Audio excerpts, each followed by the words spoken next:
Guys, you know what? I've got some pretty crazy looking display going on there. Double check to make sure we actually have folks coming in. Looks like we are live. Hey, guys, coming to you from beautiful Miami, Florida. Just here poolside, kind of kicking it. I'm not actually wearing swim trunks. I'm just like whatever, in shorts, getting ready for the show.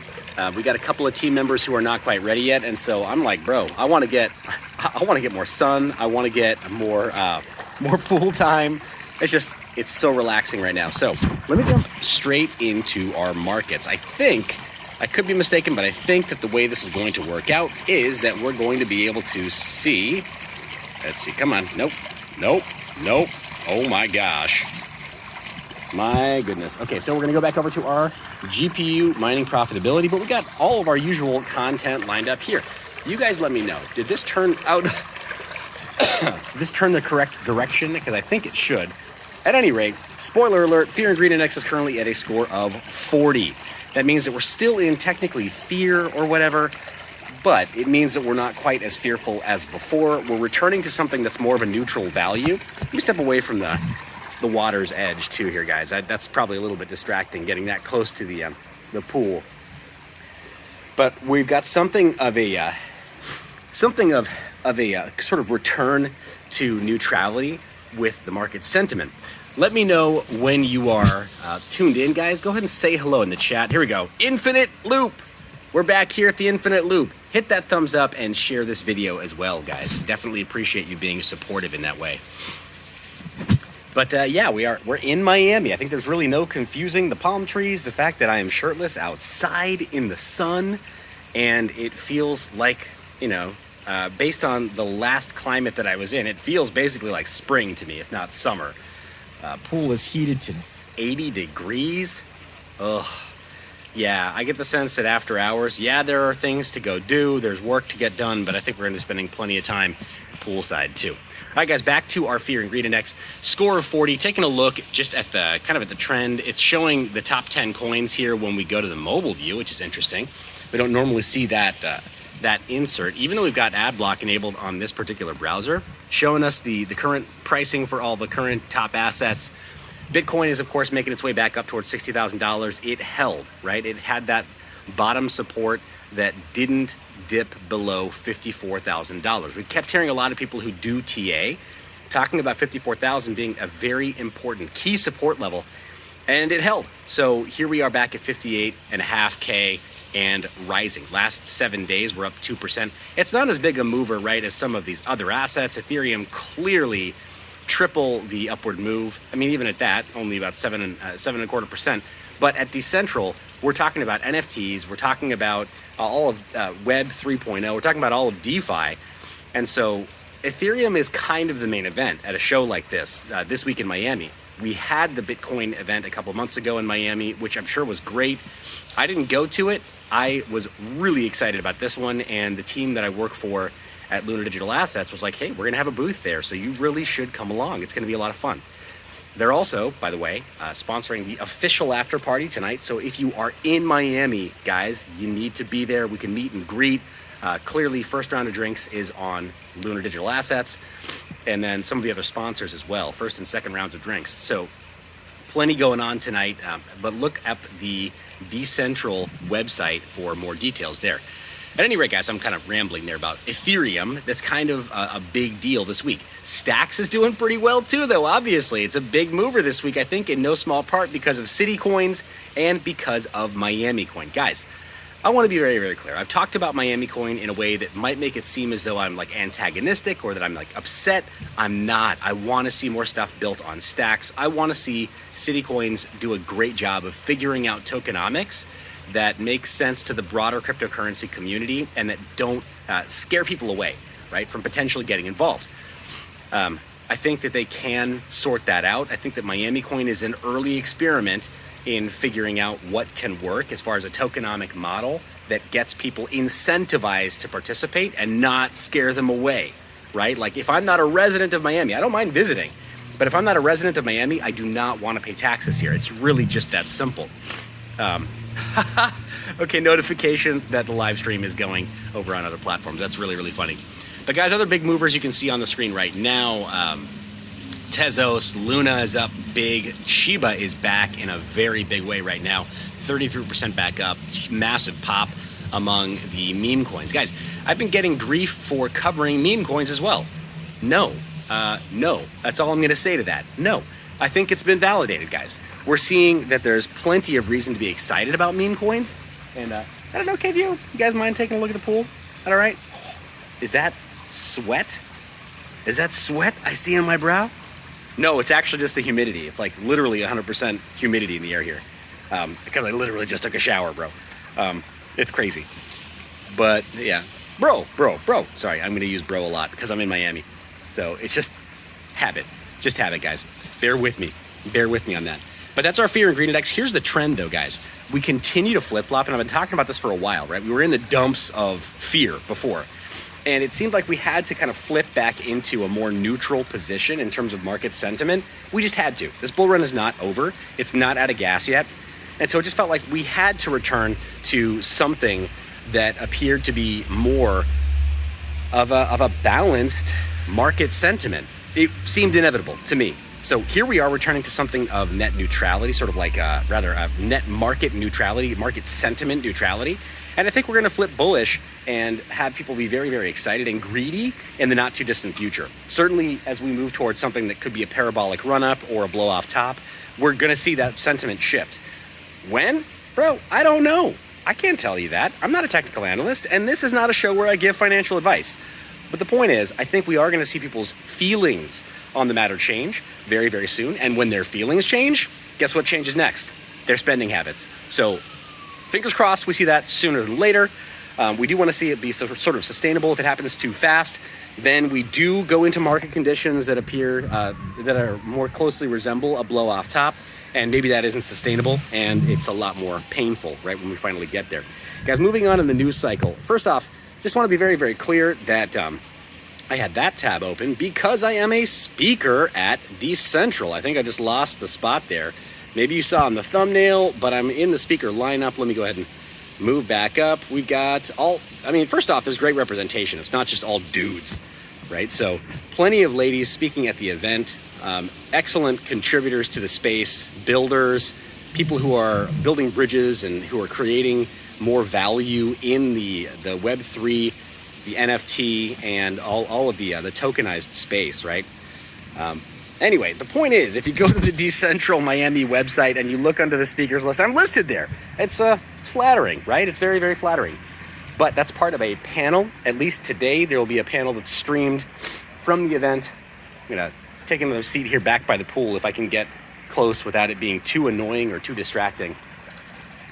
But it's going to be a panel event, guys, later on today. Oh, I wish you could just sit here poolside with me, guys. That'd be a lot more fun. Team is still getting ready, so I'm just kind of hanging out by the pool for as long as I can. But yeah, I'm on the speaker list here. I'm not the only one. There are 3 stages at the event. There are so many stages and so many speakers and so much going on over the next days. Hey, there's our boy. So there we go. Yeah, I'm listed as an indie media producer, but also representing the Lunar Digital Assets crew today. And I've got to say, guys, I've been very, very pleased with the work I've been able to accomplish with this team so far, and looking forward to doing even more. I know I do a lot of influencer work. That's your exposure to my brand right now. But I've had a lot of fun working directly with projects and kind of getting a little bit more deeply involved in the business side of cryptocurrencies and blockchain projects. It has been super eye-opening, and I'm loving it, guys. I'm just loving it. Anyway, enough about that. Let's talk about DeFi Llama and our current value locked on all of our chains. Let me flip orientation here on my phone. Let me know if this works out okay. Let me jump over to my infinite loop over here on Streamlabs OBS, see what it shows me as well. Oh, yikes. First off, see old man dad bod. That's not very good looking. Oh. Okay, I'll try not to be like partially in the sun. I'm sure that's half the reason that's very difficult to see, but the other half is the face and the body. I apologize, guys, in advance. I promise I'm wearing clothes though this time. I've done my like only in a bathrobe or only in a towel rants before, and those didn't go over very well. But I am in Miami, so you know, when in Miami, you kind of hang out in not much clothing. Guys, I'm realizing that I have 2 separate cameras set up. Is that real? Wow, and they appear to move different directions. Something's really not right there. Let me just double check on my editor, guys, make sure. Okay, I think I've only got 1 camera. I don't know what's going on there, guys. Something's going on with Streamlabs OBS. It's a little bit less comfortable. Let me jump out of the way, though. Maybe it's just got a kind of a preview locked on over there. But here's DeFi Llama showing our total value locked on all chains. Clearly, in the pie chart, Ethereum takes the cake, right? Wow. That was just a mindless repetition, guys. I totally just threw out a platitude there. But you got my point. Obviously, Ethereum is dominant. It's got about 65% dominance right now with $180 billion of total value locked. And it's not that it's rising in dominance, it isn't, but that it's holding pretty well. And it's not dipping much below that 65% mark. It was at 67% not long ago. We'll see. Maybe we are going to see it slip in dominance by a basis point per week. If it does, then we need to be paying attention to where that value is flowing, right? Binance Smart Chain is it seems like it's up right there. Your 7-day change is 6% up, but that could be because of the coin value, right? The native asset value. It might not be because of total value locked. So we got to pay attention to that. Solana's still in that number 3 spot, and Avalanche in that number 4 spot, with Terra still in number 5. Let me flip my phone here so I can see roughly what other representation can it show us. There we go. We got not only...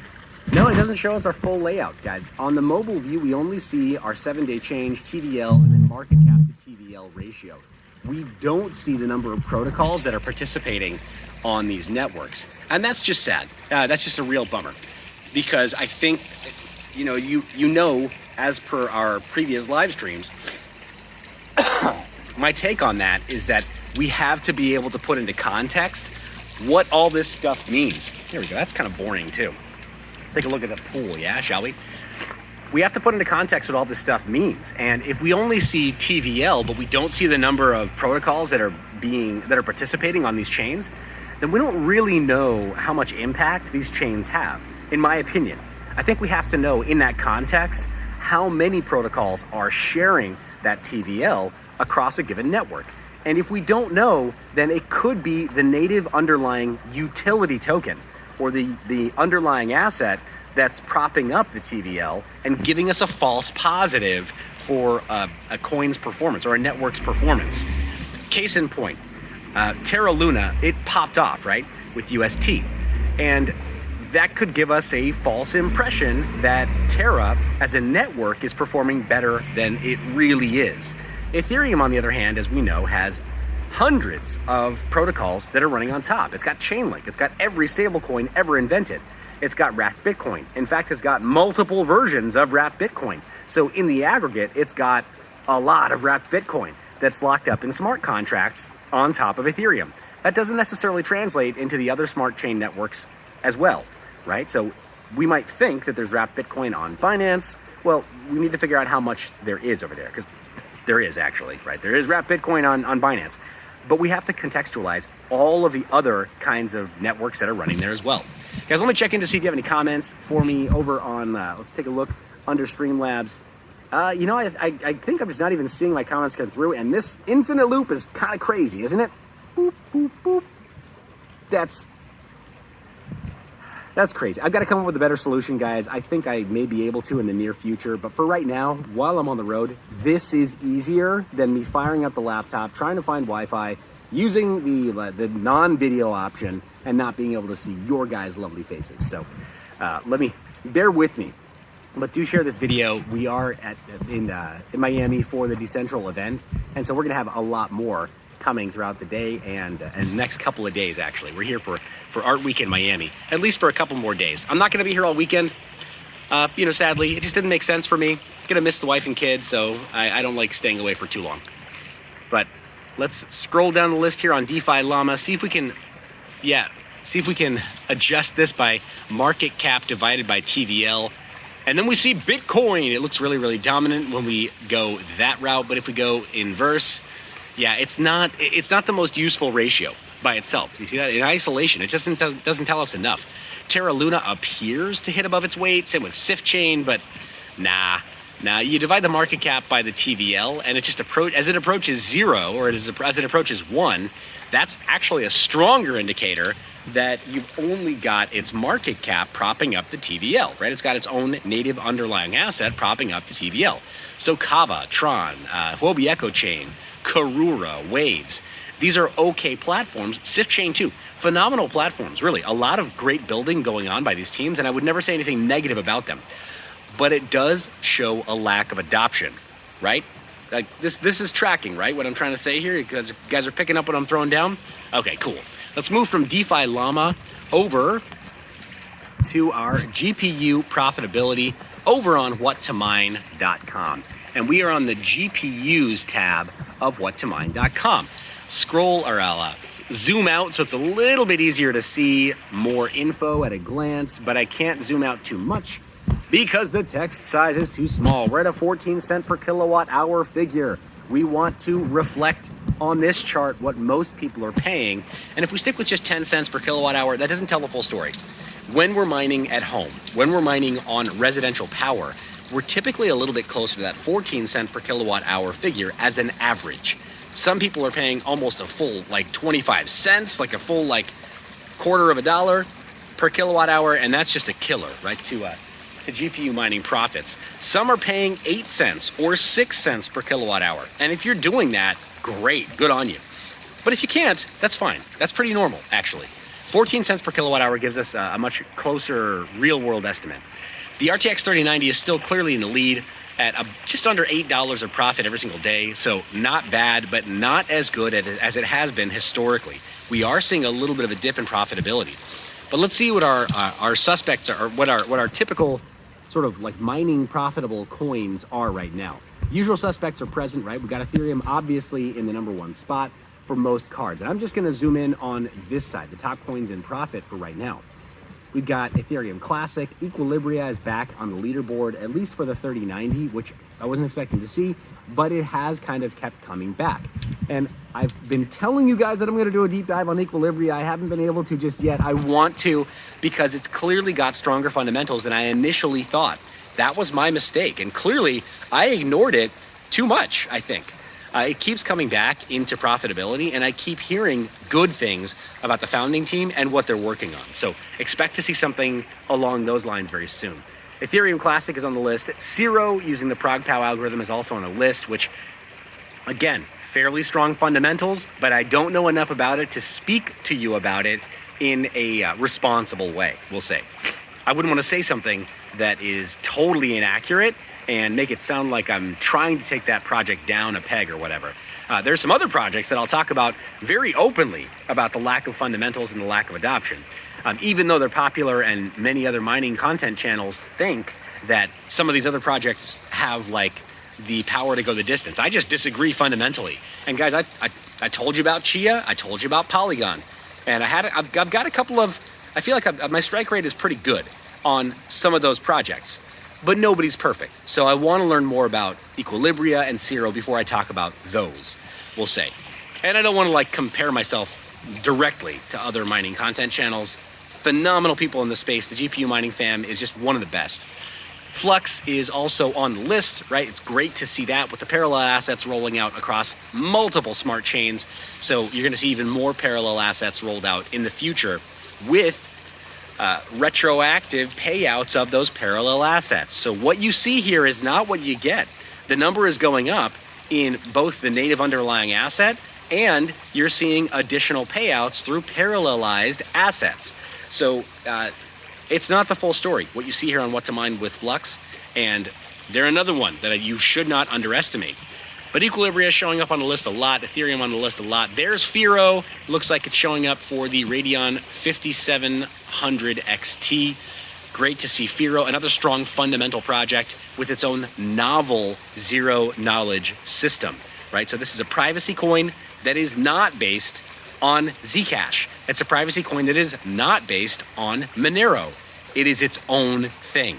In fact, they came up with a privacy protocol that was so powerful that it was adopted by Beam, the Beam project, and then integrated into their roadmap. But there's ETH, Zero, more Equilibria, Firo again, and Ergo, right, with the Auto-Lycos algorithm, and of course it's for our Vega 56. What's the deal though with Vega 64? Why is it not showing up for Vega 64? What's the difference in architecture, do you think, between the Vega 64 and 56 that accounts for that difference, where Firo is showing up on the leaderboard for the 64, but Ergo is showing up on the leaderboard for the 56? Tell me in the comment section, guys. I need your feedback as much as I hope you like hearing about what I report to you. There's Zero Flux, full Flux in the top spot for the RTX 2080. Shocker, I'm not gonna lie. Flux is great, but seeing it ahead of Ethereum is not something you expect to see in the current markets. Ethereum is typically the number one, but looks like if you have an RTX 2080, you should strongly be considering Flux as well, especially with those parallel assets coming out very, very soon. Zero, Firo, Ethereum Classic, Ethereum, Flux. Not many surprises here, guys. Let's get to the bottom of the list here. Ethereum Classic, and then we've got Beam and Raven, likely for our 4 gig cards. Yep, our R9 Fury, an HBM card from a long time ago, but kicking butt with Zero, Beam, and Raven. Figure that one out. It looks awesome though, seeing almost $1 of profit on an ancient card with the ProgPow algorithm on Zero. It's just really dominant on that ProgPow algorithm. I mean, clearly a much more high performance core than most people give it credit for, especially with that HBM memory. It's just dominant. All right, guys, looks like I kind of lost my spot there. Bottom of the list, we've got a couple of additional entries, Vertcoin and Ion for the R9 380 4 gig card. Cool to see that too, guys. All right, so that's what to mine on our what to mine numbers are. They're kind of in range of what we've been experiencing most of this bull run, guys. It's really great to see that we're still in the profit there. Let me jump over to our portfolios. We're in our GPU mining portfolio, guys. Flux is still just kicking butt, taking names. With a $1,000 investment end of May, you'd currently be at about $10,000 holding. Sorry for those notifications coming in, guys. I don't have those turned off for our live stream. But hopefully this vertical orientation is okay, easier for you guys to see. I can't turn this sideways, and I know that I've got my my screen set up. Oh, you know what? It looks like actually the CoinGecko application does not want me to do that. So apparently I can't turn it into horizontal orientation there. But Flux is at the top of the list, guys. Our biggest loser in GPU mining right now is not Wrap Bitcoin, but it is BitTube. Zero as well. Even though Zero is in the money right now, day to day for profit, it hasn't held its profit since the end of May until today. So just be aware of that. Historically in this market, it hasn't been our biggest gainer. And then also be aware of the context, guys. This was a snapshot that we took of these all of these assets at the end of May, when the entire market was dipping based on Bitcoin's price action pulling everything down, right? Most assets are fairly highly correlated to Bitcoin, but not all, right? So here's Flux, Equilibria, Safecoin, and Ethereum that kind of pulled away a little bit. Not as much as you'd think. Bitcoin and Ethereum are far more correlated than most people like to admit, but Equilibria and Flux, not so much. They just kept on kicking butt while Bitcoin and Ethereum were kind of having their butt kicked for a while there. You know what I mean? Like kind of up and down, and then Flux just popped off. So Flux, even though it's not the highest daily profit coin out there, it has held its coin, its profit and its value over the last couple of months very well.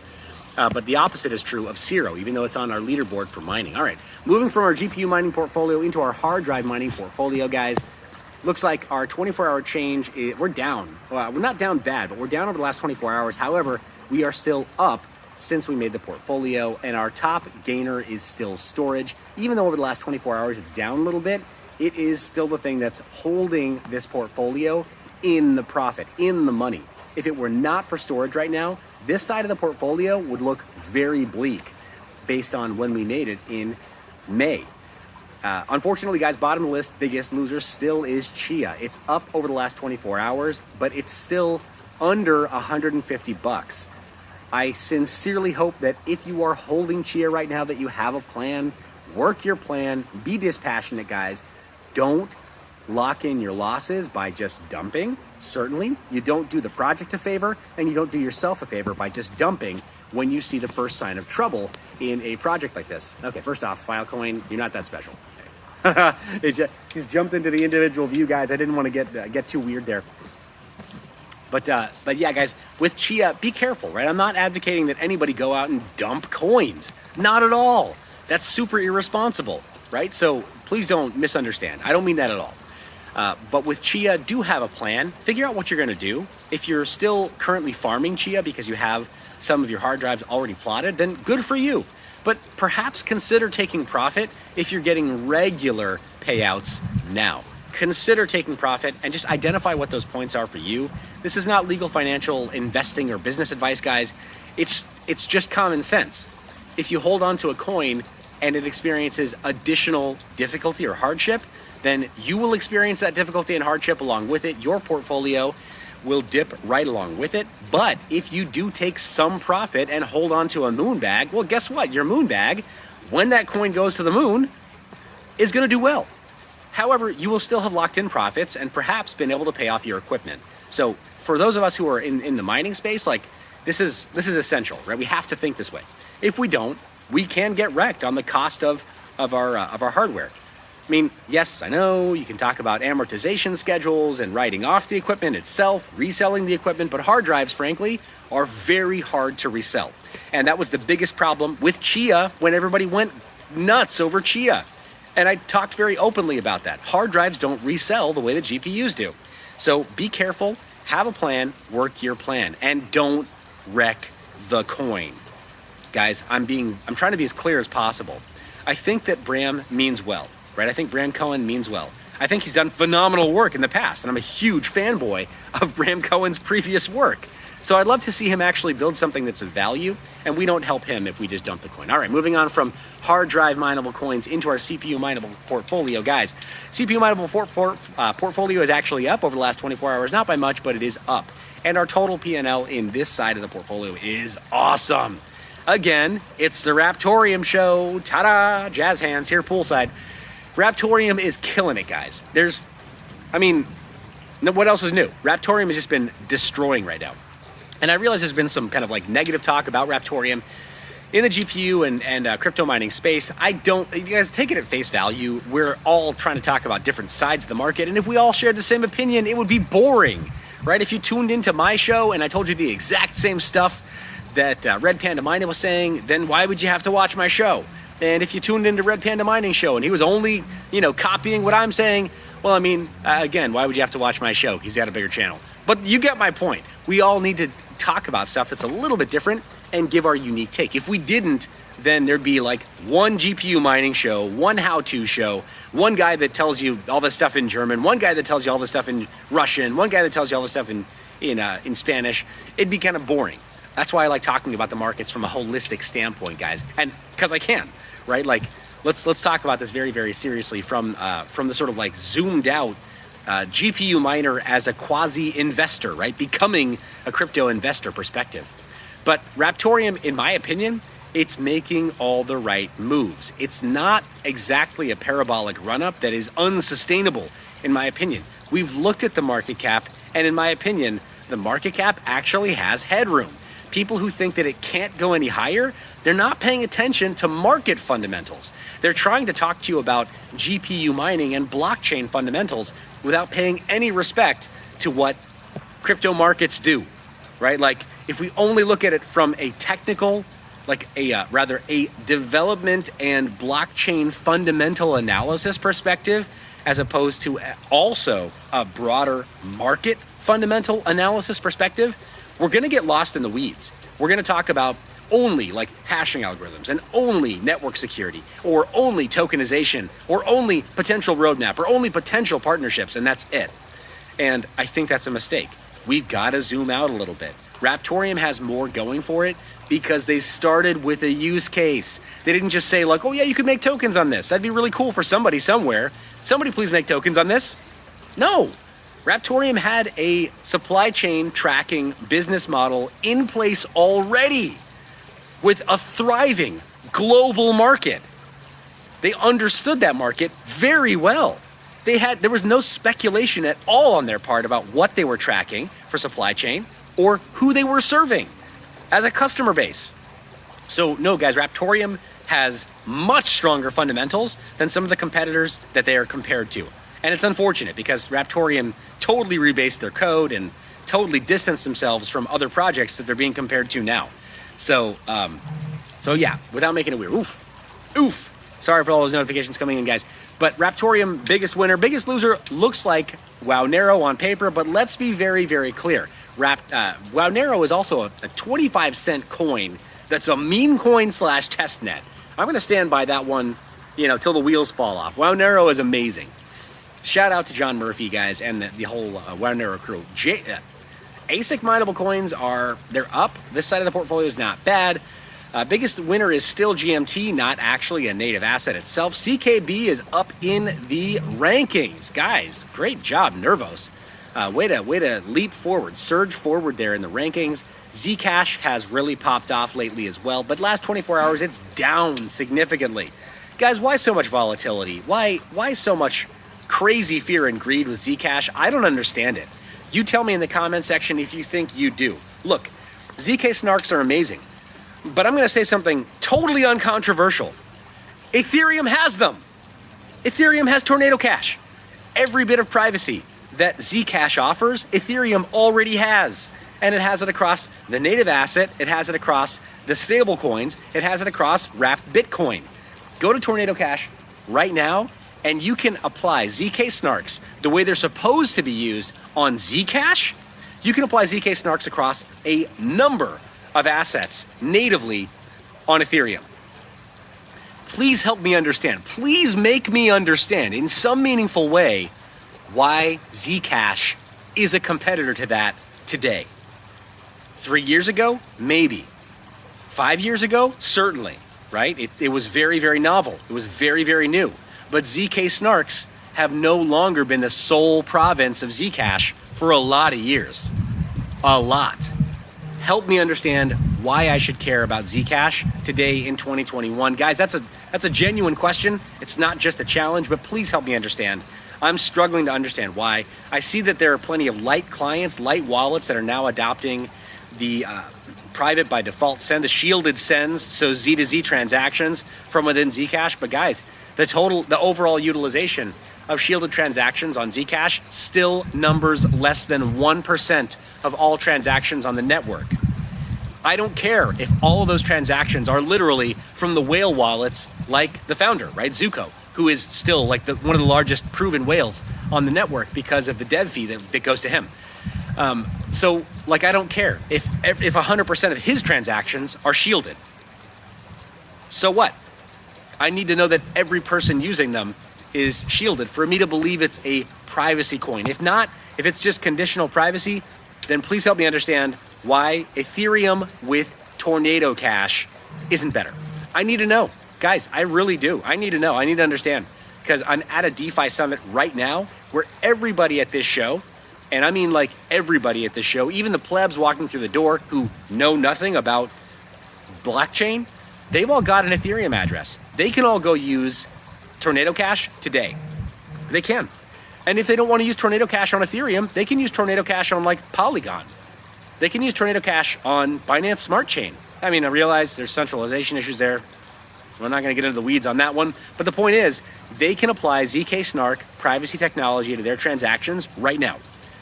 All I have to do is show them how to navigate to tornado.cash inside of the MetaMask wallet on their phone. And they can achieve privacy right now. Please help me understand why Zcash is relevant, guys. I need somebody to help me make sense of this, because it just doesn't to my rational mind. Biggest loser on this list, guys, is still Pirate Chain. Arr. I'm saying that in a sad way. Arr. Sad arr. Pirate Chain is down in the dump still, below $2 by a significant margin now. So if you are interested in this project, if you believe in the fundamentals and the mission of this project, then maybe you view this as a fire sale. But I'm kind of sad for that. Dogecoin is 22 cents. Let me just point that out again, guys. WowNarrow is 25 cents. Dogecoin is 22 cents. In what world is this awesome? In my world, because WowNarrow has a mission as being the sort of the unofficial test net for Monero. Dogecoin is something that Elon Musk uses to pump his own bags. So between the two, I'm going to stand behind Monero all day, and I'm going to make fun of Dogecoin all day. I just am. It's a funny coin, it's a meme, and I get it. We have to take this stuff seriously also in current market conditions. But I'm going to stand by the fundamental analysis of Dogecoin intentionally. Like Jackson Palmer wanted it to be a joke. I'm just taking the founder's wishes at face value. So Jackson Palmer, wherever you are, I take you seriously, bro. Yes, Dogecoin is a joke to me. All right, moving on from our ASIC mining portfolio into FPGAs, guys. Top of the list is Cadena. Yep, Cadena, the ever-loving face melter of FPGA mining. There it is. If you had $1,000 in it at the end of May, you'd currently have $25.7 thousand. Good Lord, that's spicy. How? How is this, guys, how is this real life? Pinch me. No, don't. Actually, I'm already getting eaten up by mosquitoes here. That's the other thing about Miami, about Florida. It's a state bird, is the mosquito. But seriously, guys, Cadena just killing it right now. 0x Bitcoin coming back like the phoenix rising from the ashes. It was dead last for the longest time. Here it is in second place, actually in the money as well. Nervos is not our biggest loser right here. It's actually Digibyte still, but it is up over the last 24 hours. So good for you guys. The meme lords at Digibyte are pulling the dub. So they're coming back as well. Proof of stake smart contracts, guys. Let's take a look at this really fast. Luna is now in our #1 spot. Dang. Way to pull forward, guys. 21% pop over the last 24 hours. Luna is clearly surging forward. I think because of some of the partnerships that have taken place there. Total P&L for this side of the portfolio, guys, it's up, but the last 24 hours is the most exciting. I think this is one of the biggest surges upward, and it may be because of Decentral and some of the DeFi trade shows that are happening this week. Huge pop upwards. We didn't see this at the last Bitcoin conference in Miami. In fact, the last Bitcoin conference in Miami, that's when everything dumped.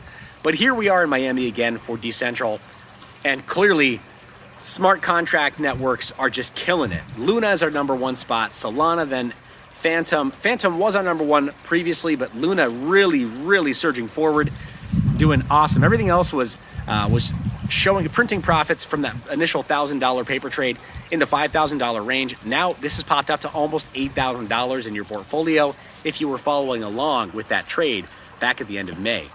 Wax is still in the top 5. So kudos to the Wax team, and kudos to the, sorry about all the notifications coming in, guys. Kudos to the bro, Ken Bosak, who took that long shot bet. It wasn't a long shot though. He knew the fundamentals were strong with Wax. And we talked about it, guys. The partnerships that have happened on Wax, they're not available anywhere else.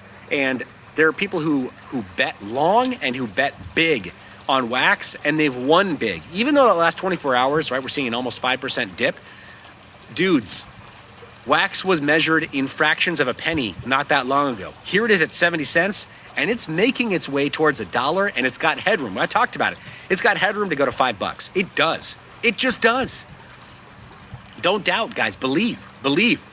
Wax has that kind of headroom. Now, am I giving a price prediction? No, I'm not.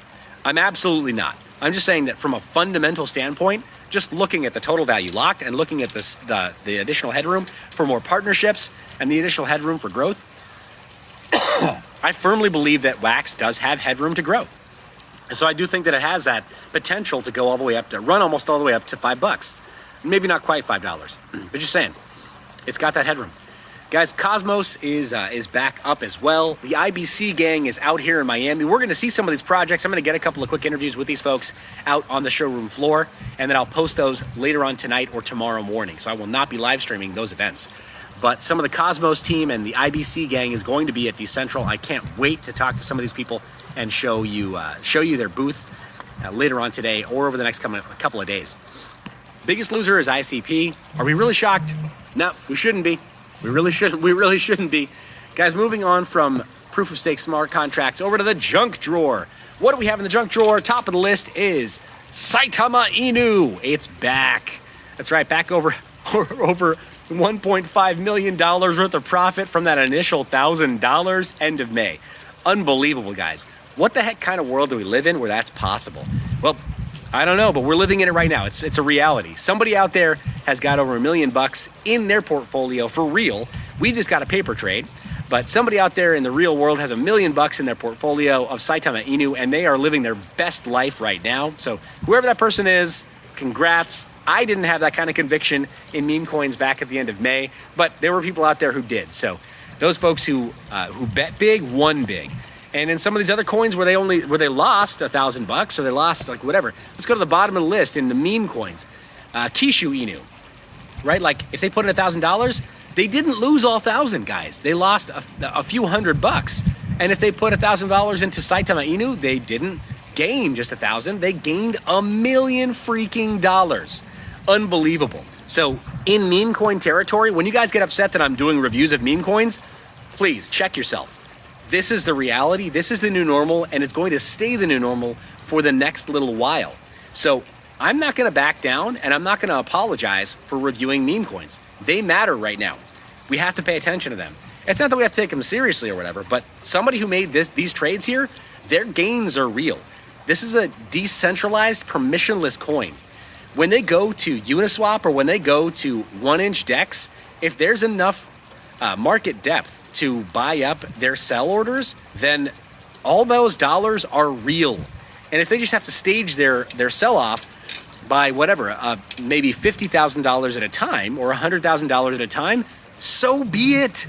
That's more than most people earn in a year, and they're getting that much in a trade, selling off their profits and then still keeping a moon bag. I ain't mad at these people, and I don't think you should be either. I'm really, guys, I very much changed my tune on this, and I know I mentioned earlier in the live stream, talking out of both sides of my face, talked about with Dogecoin, I'm gonna make fun of it. That is because with Dogecoin, like, I've got some very strong fundamental reasons for doing so. In part, you got these characters like Elon Musk who are just not being very responsible with this, and they're using their platform to get people wrecked. But with some of these meme coins, if you're careful, and you're diversifying and you're spreading your risk across a couple of different assets, there are people who clearly have won big. Floki is another one, UFO is another one, Luffy is another one. $1,000 into these projects and you'd be a very happy investor right now. Doge on Mars as well, not a bad bet, clearly in retrospect. But guys, it's easy for me to say, I don't have skin in that game. I'm not actually holding any of these coins. So yeah, so take it with a grain of salt, but I'm just saying we do have to pay attention to some of these projects and we can't ignore them. I'm gonna keep on reviewing them, guys. All right, moving away from our full market overview there, guys, let me jump back into just our live stream here. Thank you for being live with me right now. Let's go ahead and hit my editor and jump into a full screen overview of, here we go, camera up top. That ought to do it right there. Screen overview and just talk to you guys directly. Yeah, that's confusing. I've still got a bit of an infinite loop in the background, guys. But has this been okay? It's been relaxing. Nice relaxing day at the pool out in Miami. I know I'm feeling relaxed this morning. I can't wait to get out to the showroom floor over at Decentral and show you guys some of the projects out there. I'm going to be interviewing stuff or projects from the Cosmos ecosystem, the IBC gang, but I'm not going to stop there. There will be a lot of time spent at the Lunar Digital Assets and the QuickSwap booth. I'm going to be hanging out there for a while and then doing a panel later on tonight with the BitBoy and Around the Blockchain crew. So excited, guys. I'm having so much fun already just with the team here, hanging out. Can't wait to hang out from the showroom floor. Let me know what questions you have. Let me know which projects you want me to go take a look at in the comment section. I'll be checking that out throughout the day. And then as your requests come in to interview various different types of projects here at Decentral in Miami, I'll take those requests seriously, guys. I'm gonna try to get as many of those interviews done as I possibly can, but they won't be live the way I am right now. Those will be post-produced and post-edited and then uploaded later on. Or I'll just do like a single take and try to get like 5 minutes with each one of these projects. Just a quick overview, guys. But you really are the reason that I make this media, guys. Thanks for being tuned in. Thanks for hitting that thumbs up, sharing this video with somebody who's interested in blockchain technology and GPU mining and just in DeFi and in just living the kind of life that crypto can help us live. Guys, this is great. And you're the reason I make this media. I love your face. Remember to stay private and mind your biz.